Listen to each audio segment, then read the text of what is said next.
जय हिंद दोस्तों, स्वागत है आपका हमारे YouTube चैनल राना स्टडी में।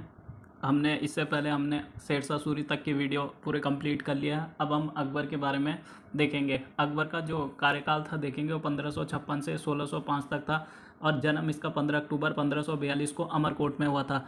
देखो, जब हुमायूं जो है अंतिम युद्ध कन्नौज या बिलग्राम का युद्ध जो लड़ रहा था शेरशाह सूरी के साथ, वो हार गया था। तो वो वहाँ से क्या हो गया, भाग गया। और भाग गया, उसके साथ अपनी बीवी को भी लेके चले गया था। तो उसने फिर क्योंकि उसकी बीवी गर्भवती थी, तो उसने अपनी बीवी को कहाँ पर छोड़ दिया था, अमरकोट के राजा बीर साल के यहाँ छोड़ दिया था।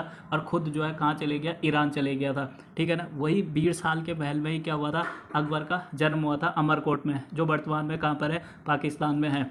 इसके पिताजी का नाम हुमायूं था और माता का नाम हामिदा बानो बेगम था। ठीक है ना, ये ध्यान रखेंगे। शिक्षक अब्दुल लतीफ़। अकबर के गुरुजी का नाम क्या था, अब्दुल लतीफ़ दाहिमा माम अनंगा। प्रारंभ में इसको जो है अस्करी ने पाला था, बाद में आगे जाके इसको हिंदाल ने पाला। और ये पहली बार अपनी माता पिता से जो है कब मिलता है, 1547 में मिला था। 1555 में जब हुमायूं ने भारत पर फिर से आक्रमण करने की योजना बनाई थी, जिसमें उसने मछीवाड़ा का युद्ध लड़ा था, हेवात खां और तातर खां को हराया था मछीवाड़ा के युद्ध में।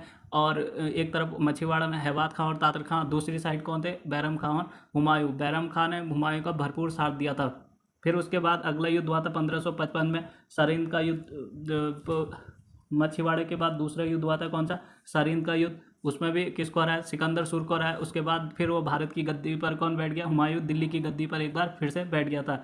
लेकिन जब वो दिल्ली की गद्दी पर फिर से बैठा, तो उसने क्या करा था, उसने जो पंजाब था या लाहौर, उस समय पूरा भारत में ही था, तो वो क्या कर दिया, उसने उस वाले एरिया का सूबेदार बना दिया। किसको, अकबर को। अकबर को कहाँ का सूबेदार बना दिया, लाहौर का। ये क्वेश्चन पूछा गया क्वेश्चन है। जब हुमायूं गद्दी पर बैठा दूसरी बार, तो उसने अकबर को कहाँ का सूबेदार बनाया था, तो लाहौर का क्या बनाया था, उसने सूबेदार बनाया था। लाहौर का सूबेदार किसको बना दिया, अकबर को बना दिया। उसके बाद हुमायूं जो है दीन पना पुस्तकालय भवन से गिर गया और वो जो है घायल हो गया। जब हुमायूं जो है घायल अवस्था में था, तो तब देखो, जब हुमायूं घायल था, तो उसके बाद जो है उसके कुछ टाइम बाद क्या हो जाती है, उसकी मृत्यु हो जाती है। मृत्यु होने के बाद जो है उसकी मृत्यु को कम से कम 30 दिन तक छुपा कर रखा गया, क्योंकि अकबर यहाँ पर था नहीं। अकबर कहाँ का सूबेदार है, अकबर है लाहौर का। तो अकबर, बैरम खान जो है अकबर को लेने के लिए क्या करता है, सेना भेजता है। और सेना जो है टुकड़ियों में जाते हैं, वहाँ पर क्या करते हैं, टुकड़ियों में, ताकि लोगों को पता ना चल जाए कि किसकी मृत्यु हो गई है, हुमायूं की मृत्यु हो गई है। सेना जो है कहाँ, टुकड़ियों में कूच करते हैं अकबर को लेने के लिए। लेकिन जब वो उसको लेकर, बैरम खान वगैरह लोग उसको लेकर वापस आ रहे थे, तो दिल्ली में आग की तरह ये खबर फैल जाती है कि हुमायूं की मृत्यु हो गई है। और इस चक्कर में जो है हेमू जो था, वो चारों ओर से क्या कर लेता है, दिल्ली को घेर लेता है। लेकिन वो जो है मिर्जा कासिम क्या करता है, गुरदासपुर कालनौर है पंजाब में एक जगह पर, वहाँ पर अकबर का क्या कर देता है, राज्याभिषेक कर देता है। जब अकबर का राज्याभिषेक होता है, वहाँ पर अकबर का राज्याभिषेक कहाँ पर हो गया है, गुरदासपुर में हो गया। अब अकबर क्या बन गया, राजा बन गया है। 14 साल की उम्र में ये बेचारा भी गद्दी पर बैठ गया है। और इधर हेमू जो है, आदिल शाह का जो सेनापति है हेमू, उसने दिल्ली को घेर दिया है। जैसी ये जो है दिल्ली, अब जो है दिल्ली में एंट्री करते हैं अकबर, और तो बीच में जो है हेमू चारों ओर से, इनको दिल्ली में एंट्री करने ही नहीं दिया गया। ठीक है ना। तब इनके होता क्या है कि पानीपत, जब देखो हुमायूं के पास, हुमायूं तो मर गया था, तो अकबर के पास जो है सेना भी कम थी। उसका जो मेन सलाहकार था, जिसका बोलते हैं बैरम का, वो जो है उस सारी जो है वो नेतृत्व तो उसी के हाथ में था। अब उसके पास पहला मौका, उसके लिए पहला मौका तो ये था कि वो यहाँ से भाग जाए, लेकिन वो करेगा नहीं। ऐसे भागेगा क्यों अकबर, उसने जो है पूरा ये निश्चय किया कि हम ये इस युद्ध को जीतेंगे, क्योंकि उसे एंट्री करनी थी कहाँ पर, दिल्ली में। क्योंकि तभी अकबर क्या बैठता है, गद्दी पर बैठता है। हालांकि उसका राज्याभिषेक हो चुका है, अब उसे कहाँ बैठना है, गद्दी पर बैठना है। लेकिन गद्दी पर बैठेगा तब ना, जब दिल्ली पहुँचेगा। दिल्ली तो अभी पहुँचा ही नहीं। ठीक है ना। तो पानीपत में जो है इनके बीच जो है, अब इसका एक सलाहकार था, किसका, ये बैरम खां का एक सलाहकार है। देखो, अकबर का सलाहकार संरक्षक कौन था, बैरम खां। और बैरम खां का भी एक सलाहकार था, जिसका नाम था तरवी बेग। जब जब जो है, अब बैरम खां ने तरवी बेग से सलाह लिया कि क्या किया जाए यार इस परिस्थिति में, क्योंकि हेमू ने तो चारों ओर से घेर लिया है। ठीक है ना। तो इन्होंने कहा, देखो भाई, एक काम करो, तुम अकबर को लेके कहाँ भेज जाओ, भाग जाओ, काबुल चले जाओ। तो इन्होंने मना कर दिया, और इन्होंने कहा कि काबुल कोई नहीं जाएगा।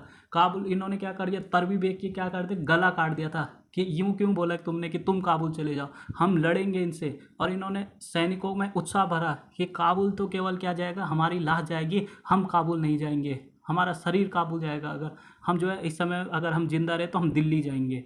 ठीक है ना। तो उसने कहा हम युद्ध करेंगे, क्योंकि भले ही बैरम खां के पास सेना कम थी लेकिन बुद्धि उसकी बहुत ज़्यादा थी। किसकी? बैरम खां के। इसीलिए वो युद्ध किया उसने। और युद्ध किया तो उसने अपने सैनिकों को शुरू में ये बोला कि कोई भी जब तक जो है हेमू दिखाई न दे तब तक, क्योंकि मेन क्या होता है सेना में, क्या होता है मेन, सेनापति को मारना मेन होता है। अगर सेनापति मर गया तो युद्ध वहीं ख़त्म हो जाता है।